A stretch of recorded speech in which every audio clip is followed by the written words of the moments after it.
সাতক্ষীরার শ্যামনগরের ৫ মোয়াল মধু সংগ্রহে গিয়ে গত বছরের ১২ মে ঝড়ের কবলে পড়ে সুন্দরবনের ভারত অংশে ঢুকে পড়েন। এ সময় তাদের আটক করে নিয়ে যায় বিএসএফ। ১০ মাস ধরে তাদের দেখা না পেয়ে যেন মৃত্যুর শোক বয়ে বেড়াচ্ছেন আটকে পড়া মোয়ালদের পরিবার।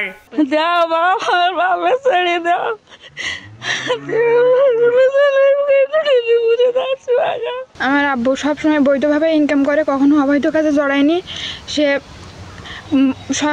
সে অনুমতি নিয়েই মধু কাটতে গিয়েছিল, পাশ করে বন্দি করে আটক রেখেছে ৮ মাস। আমরা খুব অসহায়, নদীর চরে বাস করি। আমরা ৪ বোন, আমার বাবার কারণে আমার ছোট বোন স্ট্রোক করে মারা গেছে। আমরা খুব অসহায় হয়ে পড়েছি। আমাদের কিছু নেই, আমাদের কোনো কিছু দাবি নেই। আমরা বাবাকে চাই। সব দিনই চালিয়ে আনার ব্যবস্থা করতে পারতেছি না।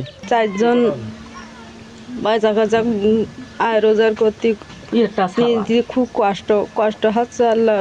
মোয়ালরা কৈখালী ফরেস্ট স্টেশন দিয়ে ১ এপ্রিল মধু সংগ্রহে যান। আটকের বিষয়টি পরিবারের সদস্যরা প্রথমে টের না পেলেও দীর্ঘ অনুপস্থিতির পর খোঁজ খবর নিয়ে তাদের ভারতে বন্দী থাকার বিষয়টি জানতে পারেন।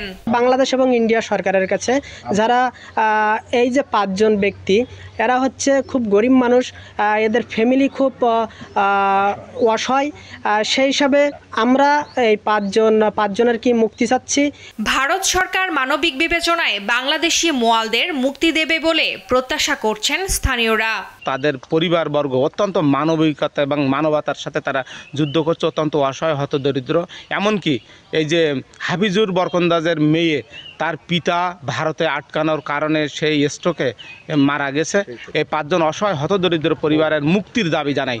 যে তাদের মানবতার জীবন যাপন, তাদের পরিবারগুলো কষ্টে আছে, এই জন্য ভারত সরকার ও বাংলাদেশ সরকার উদ্যোগ গ্রহণ করে তাদের পরিবারের মাঝে ফিরিয়ে দেওয়ার জন্য আমাদের আহ্বান রইল। মোয়ালদের মুক্ত করতে দুই দেশের সরকারের আন্তরিক প্রচেষ্টা কামনা করছেন সাতক্ষীরার মানবাধিকার সংস্কৃতি ফাউন্ডেশন।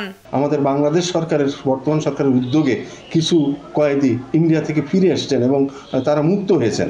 ফলে এই উদ্যোগটা আছে, শুধু দরকার সরকারের একটি প্রক্রিয়া এবং উদ্যোগ। এদিকে Koikhali forest station officer Abdus Sultan এ বিষয়ে ঊর্ধ্বতনদের অবগত করছে না বলে অভিযোগ করে সুন্দরবনের সাতক্ষীরা রেঞ্জ। সংশ্লিষ্ট বিভাগ উদ্যোগ নিলে মোয়ালদের মুক্ত করা সম্ভব হবে বলে আশা কর্মকর্তাদের। মূল কপিটা দরকার আর কি, যে ওটা আমরা আইনগতভাবে এই করতে গেলে ওটা দরকার। তখন আমার অফিসে যেহেতু নাই, আমি ওনাদেরকে বলছি যে আপনারা ডিভিশন অফিসে যোগাযোগ করেন এবং যতটুকু সহযোগিতা করেন আমরা করি। সংশ্লিষ্ট বিভাগ উদ্যোগ যদি বিভাগ যোগাযোগ করে, আমরা আশা করি যে মানবিক কারণে এটা সুষ্ঠু সমাধান হবে। এরই মধ্যে বনজীবী পিতার শোকে প্রাণ হারিয়েছেন ১ মেয়ে। পরিবারগুলোর বিবেচনায় বাংলাদেশ ও ভারত সরকার তাদের মুক্ত করতে ব্যবস্থা নেবে, এমনটাই প্রত্যাশা সবার। নিউজ ডেস্ক, দেশ টিভি।